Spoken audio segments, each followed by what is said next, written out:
Kenapa Anda masih berniat untuk mencalonkan diri lagi? Pengen tahu, udah marah-marahin orang gitu banyak, yang sisa siapa milik gua?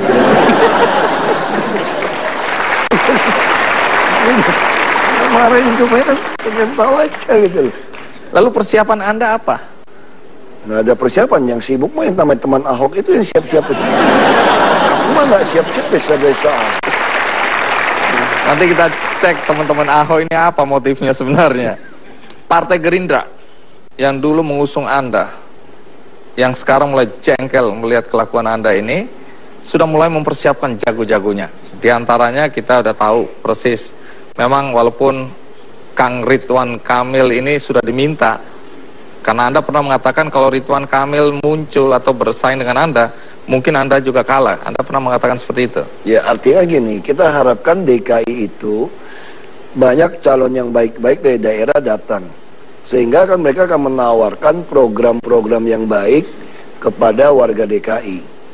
Nah, kan beliau kan selalu mengklaim kreatif, apa Bandung bagus, apa yang mungkin aja kan kalau dia datang bisa tawarkan sesuatu yang baik, orang Jakarta tertarik, yang diuntungkan kan orang Jakarta. Jadi Anda melihat banyak yang bagus-bagus kan, justru saya katakan Jakarta karena di ibu kota, etalase negara kita harus banyak yang baik dong, supaya orang Jakarta ini pilihannya banyak. Anda akan lewat jalur partai atau independen? Karena beberapa kali Anda mengatakan keinginan untuk memakai jalur independen. Soal jalur independen ini seberapa seriusnya? Ya tergantung kan, waktu itu kan memang kita dikumpulkan KTP teman Ahok, saya sempat udah ketemu makan siang, mereka laporkan secara syarat sudah penuhin. Tapi untuk menghindari kecurangan macam-macam, mereka ingin lebih aman 1 juta. Karena kan ada sebaran penduduk, takut ada yang meninggal, ada yang pindah, nanti kan bisa, ya orang kalau niat nggak benar kan bisa aja mengganjal macam-macam. Nah kalau ada 1 juta kan, dia bilang ini sebarannya kurang, ada lagi pengganti, ada pengganti, ya gitu. Nah saya sampaikan seperti itu. Kalau itu bisa penuhin 1 juta, ya kita harus dicalonkan independen dong. Masa nggak menghargai orang yang ngumpulin KTP gitu. Kalau melalui jalur independen, apa tantangan terberat yang Anda lihat? Sudah nggak ada tantangan juga, asal teman-teman betul-betul ngumpulinnya benar. Kalau saya lihat yang dilakukan teman Ahok ini profesional sekali. Dan kita juga terima kasih kepada yang ngumpulin KTP ya. Kalau mau dipikirin, ini gila juga. Capek tuh ngisi formnya itu. Saya bacanya itu, nek rasa itu form dibuat. Susah banget ngisinya gitu loh. Tapi ternyata orang Jakarta betul-betul datang ngantri ngisi itu. Makanya saya sangat menghargai orang Jakarta betul-betul yang ngisi ya. Betul-betul khawatir sekali saya itu tidak bisa nyalon kembali gitu. Nah juga teman Ahok mulai muncul ketika saya ada mulai APBD 2 versi. Versi saya dan versi DPRD. Nah tentu kawan-kawan teman Ahok berpikir, ini kalau kayak gini nih Ahok nggak bakalan dijadiin gubernur lagi nih. Makanya lalu terjadilah gerakan kumpul KTP. Baik. Baik. Kebetulan di sini ada Amelia Ayuning Tias sebagai juru bicara teman Ahok. Betul. Pertama tentu boleh tahu gagasan untuk membentuk ini apa ya? Organisasi, bahkan saya dengar udah jadi PT ya? Enggak, kami berbadan hukum. Jadi kami perkumpulan. Iya. Tetapi kami karena harus mengumpulkan KTP dan ini terkait dengan keamanan privasi orang, kami nekat untuk jadi badan hukum supaya orang lebih percaya, bisa dituntut dan bisa menuntut seperti itu. Baik. Gagasan awalnya datang dari mana ini? Jadi sebenarnya kami ini adalah isinya anak muda, rata-rata usia di bawah 25 tahun. Kami ini adalah orang-orang yang menganggap bahwa Jakarta ini sudah darurat berbenah. Nah, waktu itu kami merasa memang Pak Ahok ini sosok yang pas. Karena kebetulan kita memang punya kesukaan ya dengan Pak Ahok ya, dengan bagaimana cara beliau memimpin ya. Tetapi kita waktu itu melihat Pak Ahok kan nggak punya partai, musuhnya banyak. Dan padahal apa yang dilakukan Pak Ahok barusan nambah musuh satu lagi nih. Barusan nambah musuh satu lagi. Padahal apa yang dilakukan Pak Ahok itu penting, dan kalau sekarang kan mungkin belum selesai ya, karena apa yang dilakukan sama Pak Ahok kan butuh waktu lebih lama lagi untuk supaya bisa terlihat hasilnya. Makanya kita anak-anak dari teman Ahok ini pengen memberikan kesempatan lagi supaya Pak Ahok itu bisa maju. Karena kami melihat Pak Ahok ini adalah sosok yang baik, dan kalau Pak Ahok ini sampai terjegal karena kepentingan partai, itu masyarakat Jakarta sendiri juga nantinya yang akan rugi. Makanya kami nekat untuk bikin teman Ahok seperti itu.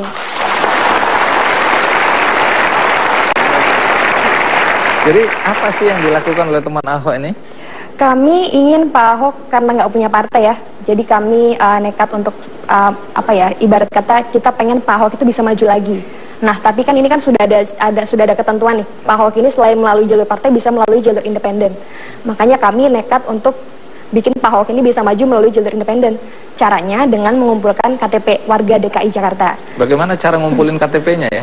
Melalui banyak cara. Kita punya partisipan, kita juga kan dengan formulir KTP nih, formulir apa? Formulir dukungan. Formulir dukungan ini kami sebar sebanyak mungkin dari sosial media, dari kita juga punya booth, kami juga punya posko, kami juga karena formulir ini kami unggah di website, jadi masyarakat Jakarta itu bisa mengunduh. Iya, masyarakat Jakarta itu bisa mengunduh formulir ini, kemudian mengembalikan. Mengembalikannya itu bisa melalui jalur pengiriman, juga bisa melalui booth teman Ahok maupun posko teman Ahok terdekat. Saat ini kita sudah punya hampir 150 posko di seluruh Jakarta dan juga sudah ada beberapa booth di pusat perbelanjaan di Jakarta. KTP yang terkumpul berapa? Saat ini sudah 663.000 KTP per hari ini. 663.000 KTP. Ada anggota partai yang dulu mendukung Pak Ahok sinis. Dia bilang kalau KTP 1 juta juga bisa. Gampang bikin KTP di Jakarta. Dari mana itu bisa yakin bahwa itu betul-betul KTP asli dan pendukungnya ada? Kalau ada pernyataan semacam itu, bagaimana Anda verifikasi bahwa yang nyerahin KTP itu betul-betul pendukung Pak Ahok? Itu mungkin yang berkomentar belum pernah mampir ke booth atau posko teman Ahok ya.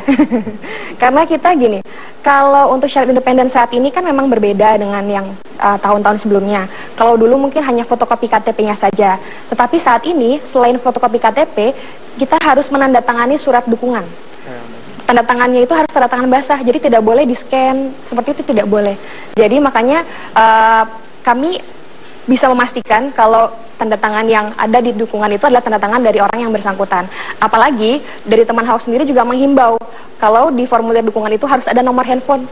Karena di teman Ahok, selain nanti setelah formulir sampai ke sekretariat teman Ahok, itu kan nanti akan di-scan, akan di-input. Nah, input ini ketika sudah masuk ke sistem softwarenya kami, itu masyarakat yang sudah mendukung akan mendapatkan SMS konfirmasi. Terima kasih Anda sudah menyerahkan dukungan kepada teman Ahok. Kalau seumpama yang sudah menyerahkan, kalau misalnya dia mendapatkan konfirmasi tetapi tidak menyerahkan, beliau atau yang bersangkutan bisa mencabut dukungan tersebut gitu. Tapi sejauh ini sih semuanya berjalan dengan baik seperti itu.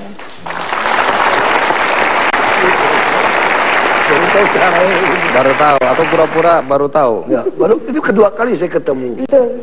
Nah, tunggu dulu, saya curiga Anda kan bilang bahwa Anda tidak keluarkan uang sedikit pun. Sementara banyak orang curiga ini sebenarnya yang membiayai operasional ini adalah Ahok.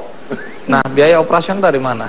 Kami punya booth di pusat perbelanjaan itu gunanya kami berjualan.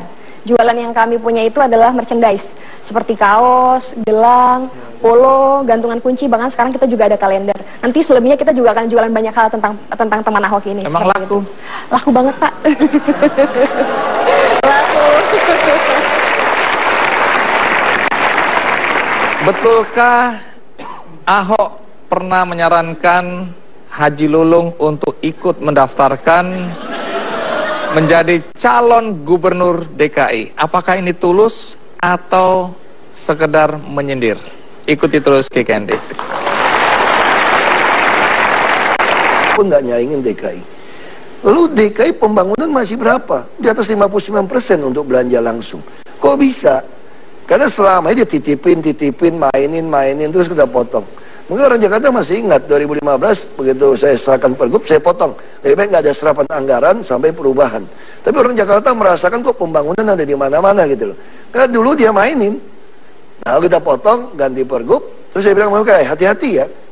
Undang-undang aparatur sipil negara itu mengatakan yang dimaksud aparatur sipil negara adalah PNS, pegawai negeri sipil, dan P3K. Ini pegawai pemerintah dengan perjanjian kontrak. Artinya, itu saya yang bikin juga undang-undang waktu saya Komisi 2. Yeah. Kita udah merancang, nih ke depan, kita bisa merekrut orang luar menjadi aparatur sipil negara loh. Dengan sebagai P3K. Jadi saya bilang kalian jangan senang dulu. Kalau habis ini nggak mau berubah, saya yakin pegawai swasta pada mau pindah ke DKI. Ngapain? Ya ngapain piara kalian 18,7 triliun? Saya ngarapin bisa dipecat-pecat setengah kan lumayan dari duitnya. Ya makanya sekarang kita bikin. Nah sekarang saya lagi merancang lagi bagaimana sistem untuk menilai dia mendapatkan tunjangan kinerja daerah ini. Saya sebetulnya bukan orang yang nggak manusiawi, saya sangat manusiawi sebetulnya. Cuma Anda salah paham aja, gak dipengaruhi teman saya tadi. Masih soal kesalahan-kesalahan Anda deh. Belum puas. Gak apa-apa, saya juga sengaja datang, puas-puasin cari semua saran saya dah. Jawab sampai puas gitu loh. Ini juga sengaja datang. Baik, kebijakan Anda sebagai gubernur sering membingungkan. Kata siapa? Kata saya barusan. Misalnya, ketika Anda melarang billboard untuk iklan-iklan rokok, padahal semua orang tahu pendapatan dari billboard semacam itu cukup besar untuk Jakarta. Kenapa Anda larang? Karena hasil kajian, mau di WHO, mau di manapun, biaya orang terkena efek dari rokok ini jauh lebih besar biaya yang dihabiskan daripada iklan yang kita dapat. Saya khawatir anak-anak pemula waktu lihat iklan dia pikir ini sesuatu yang baik. Rokok tidak dilarang, tidak dilarang kok. Tapi bagaimana caranya jangan sampai anak-anak melihat iklan lalu persepsinya salah. Tapi kalau setelah dia dewasa dia memutuskan saya pengen ngerokok aja lah. Toh yang mati juga bukan saya, bisa teman saya yang mati yang nggak ngerokok sebelah saya gitu kan. Itu haknya dia gitu. Tapi kalau Anda mau mati sendiri ya jangan ganggu orang lain dong. Kayak di bus, di mana, tempat umum. Nah itu yang kita larang. Dia bukan arti, terus bagaimana penghasilan kita? Tuh orang sakit juga kita tanggung. Kalau dia sakit produktivitasnya juga turun. Kalau dia turun, pajak yang dia bayar juga turun. Jadi mendingan orang sehat kan. Jadi udah kalau ngerokok yang ngumpet sama satu gengnya di halaman dia di mana gitu. Nggak usah iklan-iklan lah di tengah-tengah gitu. Orang kalau nggak usah iklan juga beli tuh rokok. Ngapain repot ya, gitu loh. Alasannya kelihatannya bisa masuk akal ya. Tapi yang kurang masuk akal ketika Anda bilang jual minuman beralkohol, bir di DKI harusnya dibolehkan. Ya karena memang itu perda kita mengatur. Saya taat sama konstitusi. Bir itu di bawah 5%. Saya belum pernah lihat orang tuh mabok minum bir. Oplosan yang mabok. Kalau kita suka nonton film-film Hollywood, kisah-kisah Al Pacino gitu ya, Godfather gitu ya, di Chicago, dulu tuh banyak sekali gangster itu gara-gara bir dilarang. Makanya semua orang masukin ke mobil, jual, bunuh-bunuh, jual bir. Anda nonton film Godfather. Justru di situ banyak oplosan, banyak orang meninggal. Ketika dilegalkan, tidak ada itu, orang juga sadar kok beli mesti umur 17, diawasin. Orang kalau susah kencingnya suruh minum bir kok. Lagi pula kami DKI punya pabrik bir loh. Nah itu PT Delta itu punya DKI. Orang kemudian menganggap bahwa ada konflik kepentingan. Anda menolak itu bir dilarang. Pak Ali Sadikin yang bikin tuh, aku juga nggak tahu. Tahun 60-an apa berapa buka pabrik bir itu. Jadi tidak ada konflik kepentingan di sini. Dan DPRD semua tahu tuh. Pada kunjungan kerja berapa kali. Sekarangnya pura-pura ributin bir sama gue. Itu juga udah tahu. Maksudnya partai-partai bawah agama juga tahu semua kunjungan kerja semua dari dulu. Menarik. Salah satu diantaranya Anda dianggap titisan dari Ali Sadikin. Kalau menurut Anda siapa lebih hebat, Anda atau Ali Sadikin? Ya, Pak Herdi Sadikin lebih hebat dong. Kenapa? Jenderal bintang 3. Terus kalau beliau tempeling orang nggak ada yang ribut. Aku belum tempeling udah ribut. Baik, yang menarik juga di media sosial, Ahok menjadi objek yang menarik untuk dijadikan meme.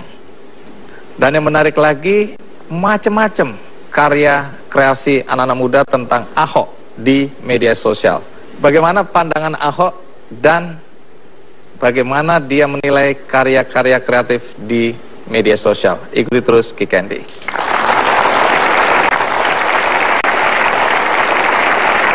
Baik, kalau tadi kita lihat dari komentar warga DKI, ada yang senang dengan kebijakan-kebijakan Anda, tapi ada juga yang merasa kesal, susah, ada yang berharap Anda mencalonkan diri lagi, tapi ada yang bilang nggak usah aja, dan seterusnya. Jadi pandangan masyarakat tentu macam-macam ya. Nah, di luar pandangan masyarakat yang kita dengar tadi, ada juga anak-anak muda terutama yang suka memakai Anda sebagai objek untuk membuat meme gitu ya, membuat gambar-gambar kreatif ya, kemudian diupload di media sosial. Mari kita lihat. Captain Jakarta. Anda pernah lihat nggak yang begini-begini ini? Pernah. Pernah. Tapi yang ini belum. Yang ini belum. Komentar Anda apa ini? Anda cocok atau kurang? Kayaknya cocok juga ke Gari-Gari juga ini. Baik, berikutnya. Yang bagus-bagus cocok gitu Ini ya. bagus gitu. Ini bagus, cocok. Wah, ini mengungkit persoalan lama nih. Lagi UPS ini. Ini Anda senang atau kurang suka? Ya lumayan lah. Lumayan. Baik. Badannya berotot tapi wajahnya manis ya.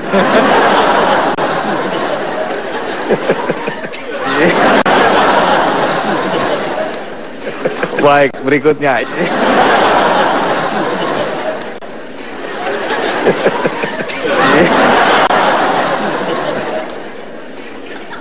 Kali ini Anda suka atau tidak? Ya minimal nggak usah latihan, lumayan juga foto gitu. Nanti kan cicit-cicit kita kira buyutnya kayak begitu badannya. Padahal rekayasa ya. Oke, cocok.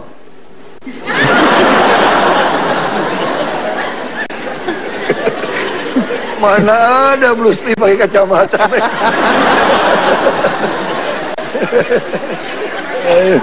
Iya, iya. Mirip ya. Oke, berikut.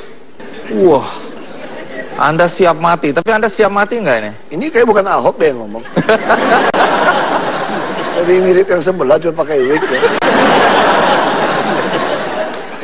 Nah, Anda pernah mengatakan bahwa mati adalah keuntungan.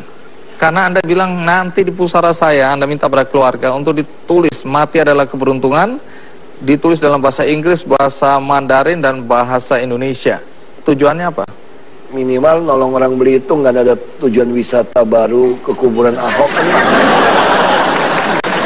Ya, ke rumah Ahok kan. Ada destinasi wisata tambahan. Semua orang datang ke kuburannya Ahok gitu ya? Saya orang ke rumah kecilnya Ahok seperti apa. Oh iya, saya juga termasuk yang dibohongin sama pemandu wisata. Pak, mau lihat rumahnya Ahok. Apa hebatnya dia? Wah, itu hebat Pak. Coba Bapak harus lewat di rumahnya Ahok. Jadi kita cuma dilewatin aja rumahnya Ahok. Ini Pak rumahnya Ahok. Ya rumah biasa aja. Oh, jadi Anda berharap dengan ada kuburan Anda di situ makin membuat orang tertarik untuk datang. Siapa tahu kan rumah juga, rumah masa depannya kayak apa, rumah kecilnya kayak apa, bisa aja. Oh, di satu kompleks gitu ya? Enggak lah. Taruh di tempat yang kuburan umum aja biar ada yang ngerawat. Oh ya. Kalau sendiri anak cucu lupa repot tuh. Baik, tiba saatnya kita ingin mendapatkan penjelasan dari seorang Ahok tentang tantangan untuk menjadi gubernur yang kedua kali. Karena ini kalau kita lihat sekarang partai-partai sedang menyiapkan, sedang berancang-ancang, menggadang-gadang calon lawan Anda yang dianggap pasti akan mampu mengalahkan Anda. Siapa mereka nanti kita akan cari tahu. Tapi bagaimana tanggapan dan reaksi Anda juga saya ingin atau kami ingin dapatkan.